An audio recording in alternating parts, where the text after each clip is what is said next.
Will Survivor Series be the stage for a comeback of a former world champion? Will Survivor Series spark a war within two families? Or will Survivor Series be the place where Jade Cargill has her highly anticipated WWE debut? Survivor Series is just around the corner, like literally days away. And with all the tension going around in the WWE, there are numerous shocking rumors and predictions spreading like wildfire. And I can't believe this is going to be on at the same time as Thanksgiving weekend. I am going to be stuffing my face with turkey and stuffing while Sami Zayn is knocking the stuffing out of the Judgment Day. You see what I did there? Okay, so in this video, we're gonna separate the lies from the facts as we scour all of the rumors for the upcoming Survivor Series. And spoiler alert, we might actually already know who will be Jade Cargill's first ever opponent in the WWE. I don't think it's gonna be Carmelo since she gave birth to her baby boy. Congrats to Melo and Corey Graves, by the way. But I think I know who it could be. More on that later though. With Vince McMahon's hand off of the steering wheel, we are excited to see how Triple H will book this year's Survivor Series. We start off with the most obvious prediction with a little twist: the United States Championship in the state of the LWO. With the faction's rather stale momentum since its last pay-per-view match in Fastlane, it would be unlikely for them to join any of the traditional Survivor Series matches, especially when Rey lost the United States Championship to Logan Paul. Well, the obvious take here is that Escobar, who fully turned heel on poor Rey Mysterio, might challenge Logan Paul for that United States Championship to prove to Rey that he is way better and the rightful leader of the LWO. Who knows, he might have a feud with Carlito right after that. My prediction: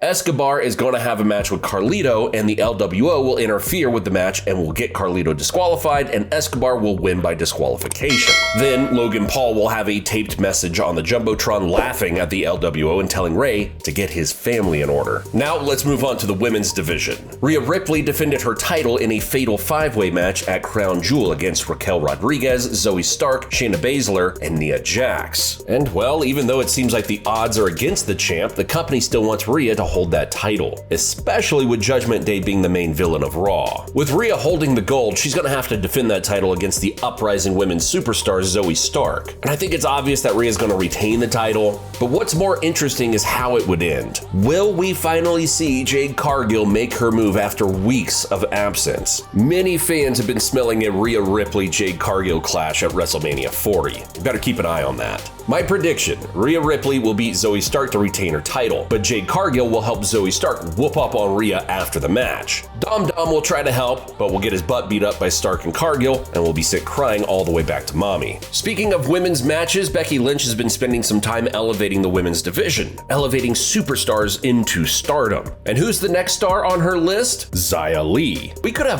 have a banger of a women's match with these two warriors. Nothing official yet, but it would be a fun one to watch. Now let's move on with the historic run of Gunther with the Intercontinental Championship. Gunther has been defending his title for almost every single week on Monday Night Raw, and it's always a spectacle to watch. But the WWE has been brewing something that we never thought we would see coming: a Miz face turn. With The Miz winning the Fatal 4-Way match on Raw, a match between the A-lister and Gunther would be one of the most anticipated matches on the card. Of course, with Gunther in the middle of an historic run, Gunther would surely take the dub, as the WWE is continuously building momentum for Gunther for a potential blockbuster match at WrestleMania. Maybe a rift on Imperium or a feud with Ilya Dragunov? That would be insane. Now let's wrap up the mid-cards. We'll now move on to the big sharks, the big leagues, and the world championships. Let's start off with the World Heavyweight Championship, held by Seth freaking Rollins. Seth just had a banger of a feud with Shinsuke Nakamura. That last man standing match on Fastlane was insane. I think many were surprised that Shinsuke did not win the title on Fastlane, because it seems like WWE has major plans brewing for Seth Rollins. They booked him a clash with Drew McIntyre at Crown Jewel, which left a sour taste in the mouth of some of the fans. Shinsuke would have continued the feud and made a deeper run at contending for the title, with Seth retaining the championship once again. Seth and Drew's championship match at Crown Jewel will most likely be more than just a one-off. WWE has plans for Seth, and that is to headline the roster of Raw and be a part of the much-anticipated War Games. Now, there are two things that might shake up the entire WWE landscape. With Judgment Day having all of the momentum in the world, especially after getting a formidable force in Drew McIntyre, their faction would become really solid with some gold on their waist.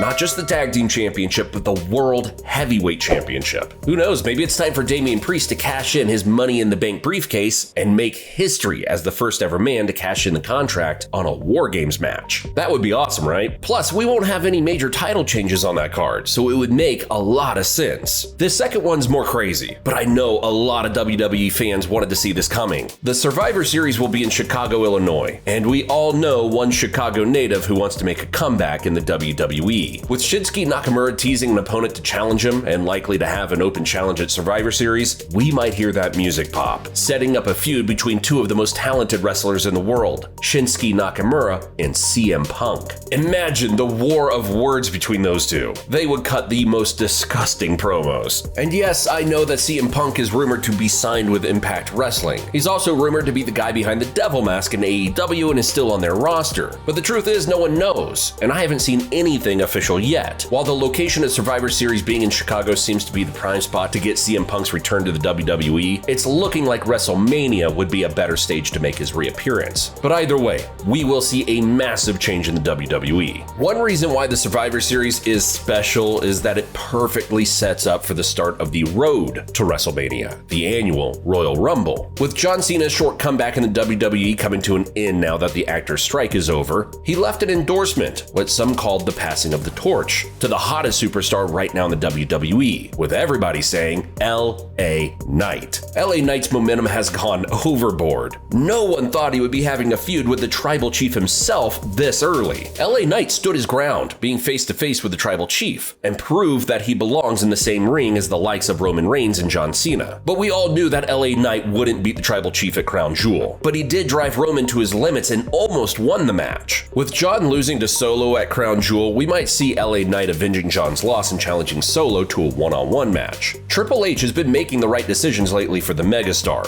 which is more of a reason to build that momentum and make Knight conquer Solo Sikoa, especially since Roman Reigns won't be appearing at the pay-per-view. Surprise, surprise. And the Survivor Series is all about surprises. There were rumors going around that the WWE is still thinking about a blockbuster main event at WrestleMania 40. Will Cody Rhodes finish the story, or will we see yet another once-in-a-lifetime main event between the tribal chief Roman Reigns and The Rock? We are in for a treat, that's for sure. But let's wait until the Survivor Series to know what Triple H has in store for the undisputed champ. And speaking of the tribal chief, the Bloodline has been going on a crazy roller coaster ride since WrestleMania 39. Jimmy and Jay have obviously proven their worth as main eventers, and Solo has been establishing himself as a prime superstar in the WWE. The real shocker here, though, is that the WWE did not go in the direction of a Judgment Day teaming up with the Bloodline for the War Games. Instead, they made Drew McIntyre the heel and made him the 5th member of the Judgment Day. And well, the main event of the Survivor Series War Games will be crazy. It's obvious that WWE wanted to establish Judgment Day on the same tier as the Bloodline. We also see Judgment Day going toe-to-toe with Cody Rhodes, Kevin Owens, and Sami Zayn week after week. It's actually been the same ending on Raw for almost 2 months now. So for the main event of Survivor Series, with Adam Pearce making it official, we will have War Games. Cody Rhodes, Sami Zayn, Seth Rollins, Jey Uso, and maybe one mysterious member to face off against Damian Priest, Finn Balor, Dominic, JD McDonough, and Drew McIntyre. And that other member could be absolutely anyone. AJ Styles? Is John Cena extending his stint with the WWE? Or the comeback of the one and only Viper, Randy Orton? There's been news that he was back at the Performance Center working out. Plus, after Raw went off the air, Cody teased that it was not only the Judgment Day who had friends as the crowd chanted Randy Orton's name. I have a feeling, though, that the WWE will hold to have Randy Orton come back and make his return appearance as number 30 in the Royal Rumble. It's going to be interesting to see how Cody's feud with Judgment Day continues in the War Games. And Cody might have to watch his back because that Seth Rollins or Sami Zayn heel turn will hit like crack. We might even see the Bloodline interfering with the War Games match. We might also see Cody Rhodes pulling off a Dolph Ziggler-esque performance to establish himself as the